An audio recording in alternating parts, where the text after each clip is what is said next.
Welcome to C Anjali Jain classes guys your buddy to make audit easy. तो हमने start किया हुआ था अपना एसिड 260। एसिड 260 क्या था अपना? कोई मुझे याद दिला पाएगा नाम? Why not ma'am? लो मैंने स्क्रीन पे दिखा दिया, तुम क्या याद दिलाओगे? SA 260 that is communication with TCWG। Communication with TCWG। TCWG कौन था? मैंने आपको बताया था, ये ऑडिट कमेटी भी हो सकती है, बोर्ड ऑफ डायरेक्टर्स भी हो सकते हैं, राइट। एंड आपकी TCWG में CSR कमेटी भी आ सकती है। Like we have understood the concept of governance structure, हमने देखा था। ठीक है। तो आज का अपना एजेंडा रहेगा बहुत छोटा सा। Yes, it will be little one but interesting and the memorable.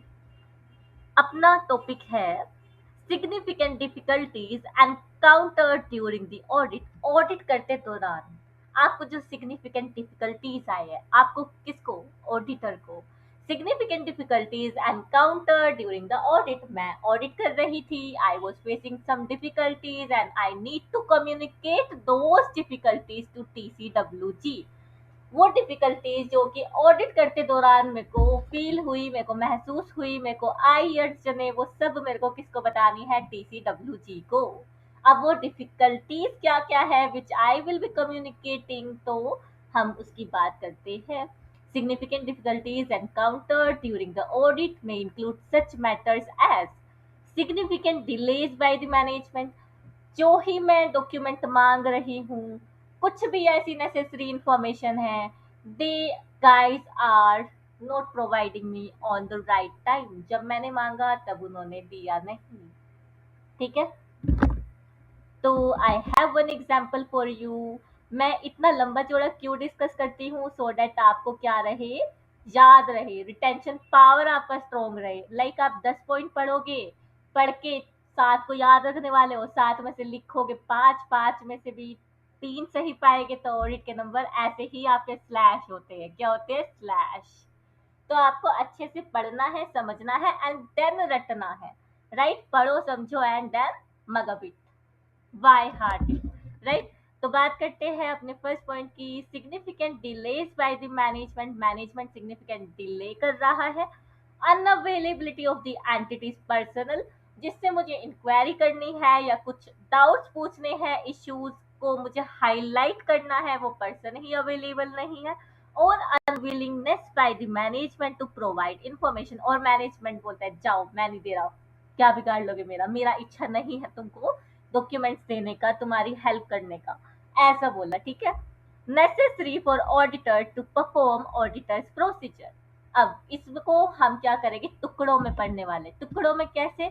कि पहले हम समझेंगे significant delays by the management and then उसके बाद हम समझेंगे unavailability of the entity's personnel and then the unwillingness by the management to provide some necessary information. 3 टुकड़ों में पढ़ेंगे। फर्स्ट चीज delay by management, unavailability of person and then unwillingness of the management. सबसे पहले बात करते हैं delay in the records. Auditor ask for, auditor ने क्या क्या मांगा था? FAR मांगा था। FAR क्या होता है? Fixed asset register. क्या होता है? Fixed asset register. And then मांगा था बैंक रिको एंड उसके बाद आउटपुट लायबिलिटी एंड ITC की, GST की वर्किंग बेसिकली उसने मांगी थी।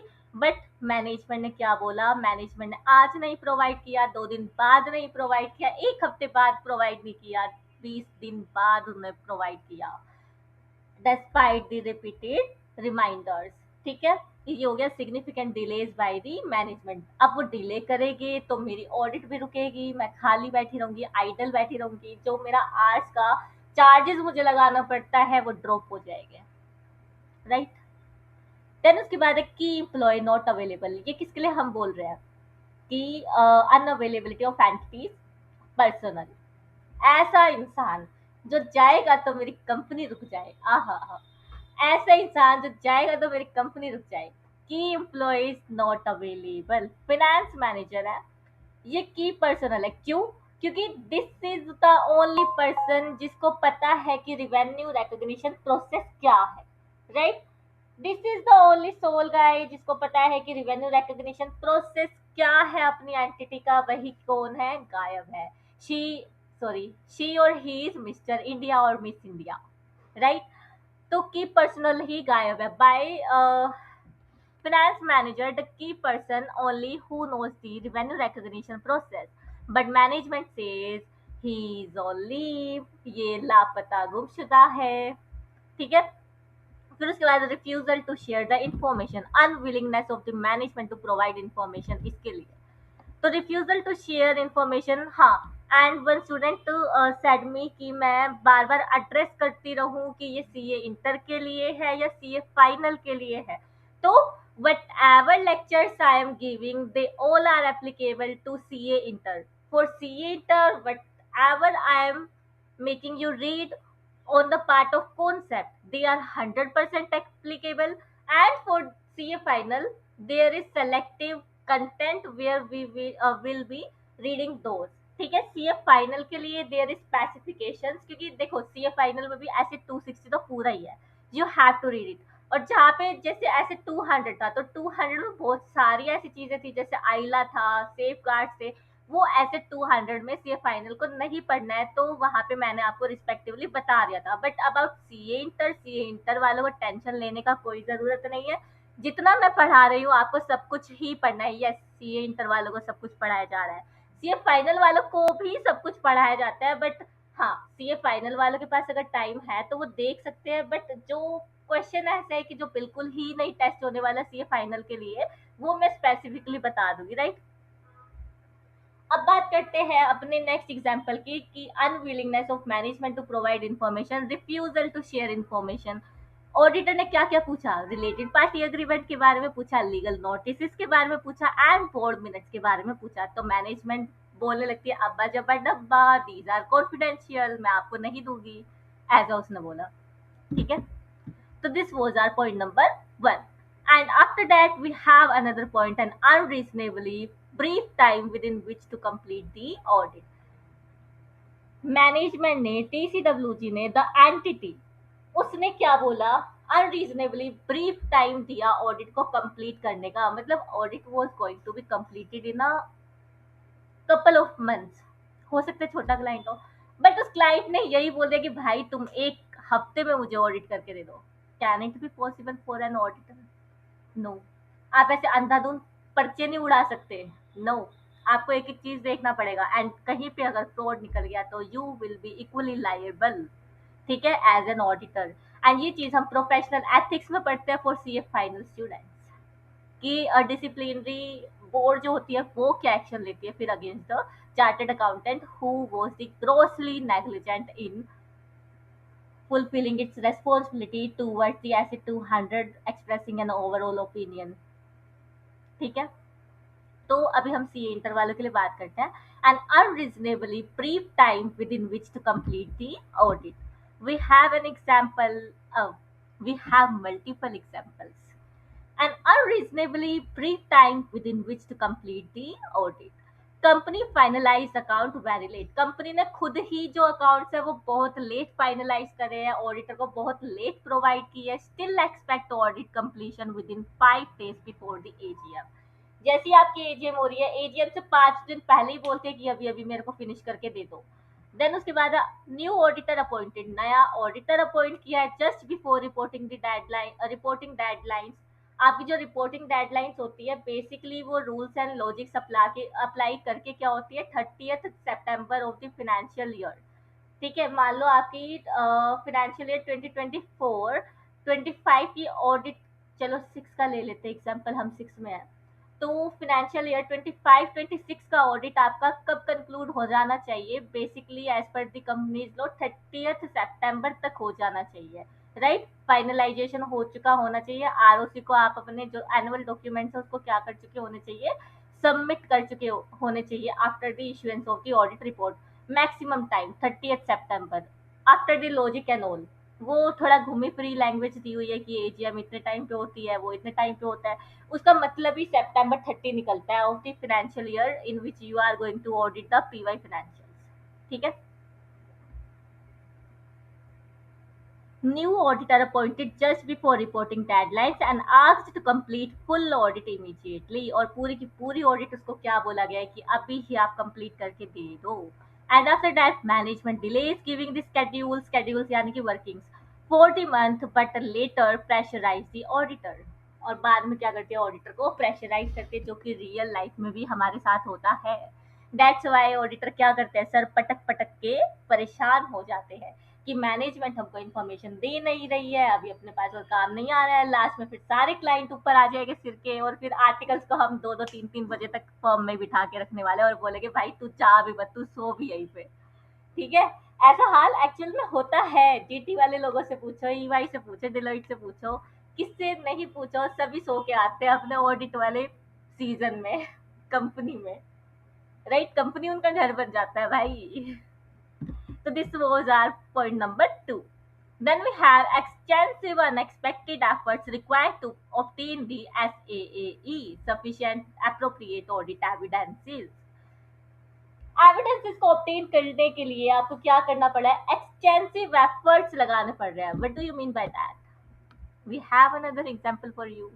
Yes we have. मेरी क्लास में आओगे, आपको हमेशा ही हमेशा हर एक चीज का क्या मिलने वाला है, example wherever necessary. Right, हम सिर्फ रटेंगे नहीं, हम समझेंगे एंड फिर उसके बाद रटेंगे। Extensive unexpected efforts required to obtain the audit evidences. Auditor has to perform more work than anticipated. जितना उसने एंटिसिपेट किया था उससे ज्यादा उसको काम करना पड़ रहा है, बिकॉज ऑफ सर्टेन रीजन, कुछ रीजन की वजह से। अब वो रीजन क्या क्या होते हैं, the classic example is poor internal control. जब आपके फर्म के इंटरनल कंट्रोल ही क्या है, पुअर। फॉर एग्जाम्पल हुआ क्या था, प्रैक्टिकली क्या होता है, ऑडिटर ने पहले असेस किया था कि इंटरनल कंट्रोल्स क्या है हमारे, बहुत अच्छे है, बहुत इफेक्टिव है, तो उसने रिस्क को भी क्या कर दिया था, मॉडरेट कर दिया था। राइट, अब रिस्क को मॉडरेट कर दिया, मॉडरेट करते ही उसकी सैंपल साइज पे इफेक्ट आएगा, सैंपल वो कम करेगा। But during the audit finding उसको पता चला कि जो इंटरनल कंट्रोल्स है वो क्या है, वीक है। वीक होने की वजह से उसने जो रिस्क मैट्रिक्स है उसको क्या कर दिया होगा, हाई पे चेंज कर दिया होगा। पहले उसने मॉडरेट रखा था, अब हाई कर दिया होगा। हाई करने की वजह से उसको एक्सटेंसिव वर्क करना पड़ेगा, एक्सटेंसिव ऑडिट प्रोसीजर्स लगाने पड़ेंगे। For example inventory records unreliable थे, क्यों? क्योंकि इन्वेंट्री के जो इंटरनल कंट्रोल्स थे वो इफेक्टिव नहीं थे। Auditor expected sample checking. Auditor ने क्या सोचा था कि वो सैंपल चेकिंग कर लेगा, इंटरनल कंट्रोल अच्छे है, बट क्योंकि अब हाई कर दिया उसने मैट्रिक्स को, तो उसको सैंपल चेकिंग शायद उतनी काम नहीं आएगी। But due to weak internal controls full physical verification करना पड़ा and extensive audit procedures perform करने पड़े। Right, then another example we have incomplete documentation। documentation ही incomplete है। large number of invoice missing। invoices जो है वो missing थे। अब आपको भी पता है कि जो invoice है हम सीरियल में लगाते हैं, एंड सीरियल में लगाते हुए आई गोट टू नो कि बहुत सारे इन्वॉइसेस जो है वो या तो फेक थे या मिसिंग थे। तो डिफिकल्टी इन ट्रेसिंग पेमेंट, किसमें डिफिकल्टी हुई, हमको पेमेंट ट्रेस करने में हुई। Obtaining the third party confirmation, और हमें क्या करना पड़ा, थर्ड पार्टी कंफर्मेशन लेनी पड़ी कि sir do you have paid this particular amount to our client. इस तरीके से आपको हर एक, do you have receive payment from this from our client, ऐसे। तो इनवॉइसेस को ट्रेस करने में दिक्कत हुआ एंड पेमेंट्स को पता लगाने में भी हमें क्या हुआ, दिक्कत हुआ। ठीक है, मिसिंग डॉक्यूमेंट्स की वजह से। तो ये था अपना example, extensive unexpected efforts required to obtain audit evidences. Then we have another example. Yes, we have third example of third point. System migration issues. अब ऐसा भी तो हो सकता है, मेरा जो क्लाइंट है वो टेक्नोलॉजी पे विश्वास रखता है, वो बोलता है वो पुराने दिन थे जब हम पर्चे पे लिख लिख के खाते बनाया करते थे, बट अब जमाना बदल गया है, तो हमें भी जमाने के हिसाब से चलना पड़ेगा। जमाना भी नहीं, जमाना। ठीक है, तो जमाने के हिसाब से हमको चलना पड़ेगा, सिस्टम सॉफ्टवेयर्स लगवाने पड़ेंगे। तो उसने क्या किया, उसने अपने, ठीक है वो क्लाइंट थोड़ा सा पहले से होशियार था, उसने टैली ईआरपी लगा रखा था। अब उसने सैप कर लिया, क्योंकि सैप जो है यूनिवर्सल है। तो टैली ईआरपी से उसने क्या किया, अपना जो डेटा है वो माइग्रेट किया सैप पे। तो company change ERP system during your data during the year, between the year उसने क्या किया था, मान लो अपनी ऑडिट 25-26 की चल रही थी और इसी बीच उसने डेटा को माइग्रेट किया था। इनकंसिस्टेंसीज हो सकती थी तो उसको मैनुअली रिकंसाइल करना पड़ा ट्रांजेक्शन को, whether all the transaction have been correctly, accurately and completely migrated to another system, right. तो इसके लिए उसको क्या करना पड़ा, एक्सटेंसिव चेकिंग करना पड़ा। Then we have another point, the unavailability of expected information. जो हमने information expect की थी वही available नहीं है। Unavailability of expected information, we have 4 point and 4 examples. It's not the trend, it's not the pattern. I thought कि आपको ज़्यादा से ज़्यादा example देना चाहिए किसी चीज़ का, तो I have written example as per my judgment. Auditor expect signed customer agreements, auditor ने एक्सपेक्ट किया कि साइंड कस्टमर एग्रीमेंट्स तो हो गई, but company can't locate them, but company को वो मिले ही नहीं। जैसे कि मैंने अपना कुछ सामान अलमारी में रखा और मैं अलमारी में रख के भूल गई, मेरे को पता ही नहीं मैंने रखा भी था या नहीं रखा था। बल्कि आज ही ऐसा हुआ कि मैं अपने सुपरवाइजर के साथ काम कर रही थी, उन्होंने मेरे को बोला कि लीगल रिव्यू टेस्टिंग करनी है, हालांकि आधा काम मैंने उस पर किया हुआ था। तो मैंने उन्हीं से पूछा कि एक्चुअली जो भी उनका नाम है, आई हैव फॉरगॉट कि वो कौन से फोल्डर में, मतलब मैं अपने सीनियर से पूछ रही हूँ वो कौन से फोल्डर में था और 2 दिन पहले मैंने उस पर काम किया है, ठीक है। तो फिर वो भी हंस के बोलने लगे, Anjali it was in the commitment and contingency folder, आप उस पर काम करना शुरू कर दो। मुझे अच्छा okay, sorry sorry for that question कि कौन से फोल्डर में, क्योंकि मेरे को याद ही नहीं था। ऐसा हुआ था। Auditor expect sign customer agreement but company can't locate them. Inventory count sheet destroyed accidentally, अब की बार मैनेजमेंट का गलती नहीं था, उसको गजनी प्रॉब्लम नहीं था, अब की बार एक्चुअल में फायर लगी, आग लगी, क्या लगी, आग। और वहां पे जो इन्वेंट्री के डॉक्यूमेंट थे, इन्वेंट्री काउंट शीट थी, वो क्या हो गई, डैमेज हो गई, डिस्ट्रॉय हो गई। फिर उसके बाद है bank confirmation expected from overseas bank never receive. Bank confirmation मुझे चाहिए होती है, आपको पता है कि for the existence of account and the completeness of the number. तो वहां पे ऑन शोर वाली जितने भी चीजें थी, जो बैंक अकाउंट हमने फॉरन में खुलवाए थे, जो ब्रांचेस थी, वहां से मुझे कंफर्मेशन कभी मिली ही नहीं, राइट। उसके बाद supporting docs for large expenses missing. Large expenses थे, जैसे एडवर्टीजमेंट का हैवी एक्सपेंसेस किया हुआ था मैंने, लगभग 1 CR का, और उसके डॉक्यूमेंट्स ही मेरे पास अवेलेबल नहीं है। लाइक 1 CR का अगर आप एडवर्टीजमेंट एंड प्रमोशनल एक्सपेंस कर रहे हो तो you must be having the agreement, but management don't have, ठीक है। तो this is the unavailability of expected information, you are expecting that there is a huge expense and because this is the huge one we should have the agreement in place, और वो agreement भी हमारे पास नहीं है। Then in point number 5, restrictions imposed on the auditor by the management. Management ने क्या किया, auditor पे रिस्ट्रिक्शन लगा दी। कैसी रिस्ट्रिक्शन, बेटा तुम जल्दी घर से निकलना और जल्दी घर पे वापस आना, बेटा तुमको बाहर जाना ही नहीं है। नहीं, ऐसी रिस्ट्रिक्शन नहीं मैम, प्रोफेशनल वाली restrictions imposed on the auditor by the management limits auditors access to information, location, personnel. This may create limitation on the scope. Auditor की लिमिटेशंस कहाँ पे लगा दी, एक्सेस टू इन्फॉर्मेशन, जो वो जानकारी चाहता है वो उसको नहीं मिल पा रही। लोकेशंस पे जहाँ पे वो फिजिकल इन्वेंट्री वेरिफिकेशन करने जाना चाहता है वहां उसको नहीं जाने दिया जा रहा। फिर पर्सनल, जिस इंसान से उसको इन्फॉर्मेशन लेनी है उससे इन्फॉर्मेशन नहीं ली जा पा रही। तो दिस में create limitation on the scope. Example लेते हैं, कुछ तो मैंने डिस्कस करते हुए बता भी दिया है। Management refuses auditor to access to the foreign branch records. फिर उसके बाद auditor not allowed to attend the inventory count at the warehouse of the Delhi और गुड़गांव और गुजरात और Rajasthan, whatever be the location of the warehouse. And then we have the another and the last point of this topic, significant difficulties. Again हम क्या topic पढ़ रहे हैं, it is significant difficulties encountered during the audit. Audit में होता क्या है, हमें समझ भी सब आ जाता है, एक टाइम पे हम याद भी सब कुछ कर लेते हैं, बट हम यही भूल जाते हैं इस गहरे समुंदर में कि हम थे कहाँ पे, हमारी नैया कहाँ पे डूब गई, हम यही भूल जाते हैं। तो हमें नहीं भूलना है। You should have the cumulative revision of the topics. आप क्यूमुलेटिव रिवीजन करोगे तो आपको रोड मैप पता रहेगा कि हम ऑडिट में इस ऐसे में है, इस ऐसे में भी इस पर्टिकुलर टॉपिक के सब टॉपिक में है। ऐसा तक भी आपके दिमाग में मैपिंग बन जानी चाहिए if you are doing the cumulative revision, right. And ये जो क्यूमुलेटिव रिवीजन है वो आपको हेल्प करेगा 1.5 डेज में। लास्ट पॉइंट पढ़ते हैं। Management unwillingness to make or extend its assessment of the entity's ability to continue as the going concern। अब आपको पता होना चाहिए कि वैसे तो AS1 एंड CA फाइनल वालों ने इंडेस 1 में पढ़ रखा होगा कि management is responsible for the assessment of going concern. और ये होता है मोस्टली एनुअली, तो होता ही होता है। कुछ एंटिटी में पॉलिसीज बनी होती है कि हम इसको विद इन 6 मंथ भी करते हैं, पहला 6 महीना, अगला 6 महीना। बट जनरली जो रिक्वायरमेंट है as per the financial framework वो क्या है, एनुअली। ठीक है।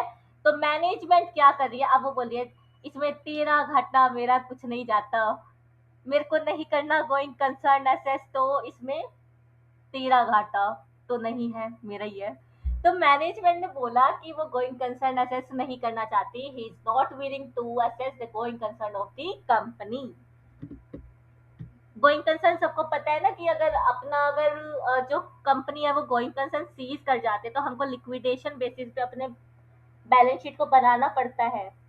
मतलब आपको पता होना चाहिए कि गोइंग कंसर्न को असेस हम करते ही क्यों है। अगर entity is able to continue as going concern तो हम अक्रूवल बेसिस पे अपने अकाउंट्स को बनाते हैं। And if not, if it ceases to be a going concern तो हम लिक्विडेशन NRV बेसिस पे क्या बनाते हैं, अपने अकाउंट को फॉर्मुलेट करते हैं कि लाइक अगर मैं अपनी एसेट्स को बेचने जाऊं, लाइबिलिटी को पे ऑफ करने जाऊं तो मार्केट में कितने का मेरे को भाव मिलेगा, right. The management unwillingness to assess the going concern. Management refuses to evaluate whether business can continue in future. Company suffer कर रही है ह्यूज लॉसेस से एंड लोन में क्या कर रही है, डिफॉल्ट कर रही है और वर्किंग कैपिटल रिक्वायरमेंट की भी बैंड बची पड़ी है। तो auditor ask management to prepare cash flow forecast. Cash flow forecast अब जैसे हम ऐसे 570 में आएंगे ना, तो वहां पे आपको बताया जाता है कि मैनेजमेंट असेसमेंट करते हुए कौन कौन से डॉक्यूमेंट प्रिपेयर करती है। तो पहला डॉक्यूमेंट है कैश फ्लो फोरकास्ट का एंड सेकंड है गोइंग कंसर्न असेसमेंट का। तो वो हम रिस्पेक्टिव ऐसे में पढ़ेंगे, बट यहाँ पे सिर्फ एग्जाम्पल देने को मैं बता रही हूँ कि तुम्हें ऐसा ना लगे कि हम बस पॉइंट पढ़ते जा रहे हैं। You should have the understanding of that particular point. तो इसलिए मैंने आपको क्या दिया है, एग्जाम्पल दिया है। ठीक है। तो ऑडिटर ने मैनेजमेंट को बोला कि भाई कैश फ्लो फोरकास्ट बना दे, गोइंग कंसर्न असेसमेंट का डॉक्यूमेंट बना दे कि ऐसी कोई इवेंट एंड ट्रांजेक्शन नहीं हुई है जिसपे कि हमें लगे कि एंटिटी कंटिन्यू नहीं कर पाएगी। तो मैनेजमेंट बोल रही है तू, तेरे को जो करना है तू कर, मैं नहीं बनाने का। ओके। तो ये उसने बोल दिया। तो दीज वर योर 6 पॉइंट्स। ठीक है। अब आपको मतलब तो समझ आ गया है। And this is the higher testability area. तो इसके लिए मैं आपके लिए क्या लेके आई हूँ, निमोनिक्स लेके आई हूँ। Thanks to my previous faculties, उनकी वजह से ही मुझे निमोनिक्स बनाना आया है एंड वही मैं आपको पास ऑन कर रही हूँ, right. And I urge you कि आप भी अपनी निमोनिक्स बनाया करो। जितना निमोनिक्स हम खुद बनाते हैं, अपने लॉजिक से बनाते हैं, उतना हमारे दिमाग में वो फिट रहती है, राइट। बस जरूरत है किसकी, क्यूमुलेटिव रिवीजन की। किसकी, क्यूमुलेटिव रिवीजन की। याद करते हैं। सिग्निफिकेंट डिफिकल्टीज कम्युनिकेट करनी है ऑडिटर को to the TCWG। And significant difficulties क्या होगी, डिले बाय द मैनेजमेंट। पहले तो मैनेजमेंट ने कागजी देर से दिए, देर से दिए तो सही लेकिन वो भी मिसिंग दिए। मिसिंग देने के बाद कुछ अनएक्सपेक्टेड एफर्ट्स मुझे करने पड़े क्योंकि डॉक्यूमेंट ही क्या थे, मिसिंग थे। अनएक्सपेक्टेड एफर्ट्स करे तो मेरे को शॉर्ट टाइम पड़ा ऑडिट के लिए, ऑडिट के लिए शॉर्ट टाइम पड़ा। उसके साथ साथ मैनेजमेंट ने मेरे को रिस्ट्रिक्ट भी कर दिया। क्या कर दिया, रिस्ट्रिक्ट कर दिया और बोला कि हम तो गोइंग कंसर्न को असेस करेंगे ही नहीं। पहले तो मैनेजमेंट ने डिले किया, डिले बाय द मैनेजमेंट। फिर उसने डॉक्यूमेंट दिए तो सही लेकिन वो भी क्या थे, मिसिंग थे, मिसिंग इन्फॉर्मेशन थी। मिसिंग होने की वजह से मुझे एक्स्ट्रा एफर्ट्स लगाने पड़े, अनएक्सपेक्टेड एफर्ट्स लगाने पड़े, जिसकी वजह से ऑडिट में टाइम कम रह गया, शॉर्ट ऑडिट टाइम। टाइम कम रह गया, साथ में मैनेजमेंट ने एक और रिस्ट्रिक्शन लगा दी और बोला कि हम गोइंग कंसर्न को एसेस करेंगे ही नहीं। इससे आपके पॉइंट नंबर रिवाइज हो जाएगा। फर्स्ट आपका हो जाएगा सिग्निफिकेंट डिलेज, सेकंड आपका हो जाएगा missing information, unavailability of the expected information, right. This is your second point. And then unexpected efforts, ये आपका आ जाएगा, this is third point. And उसके बाद आपका आ जाएगा शॉर्ट टोरिट टाइम पीरियड, तो ये आ जाएगा आपका point number fourth. Short time होने के साथ साथ मैनेजमेंट लगा दी रिस्ट्रिक्शंस, और उसके बाद गोइंग कंसर्न को भी वो क्या नहीं कर रही, एसेस।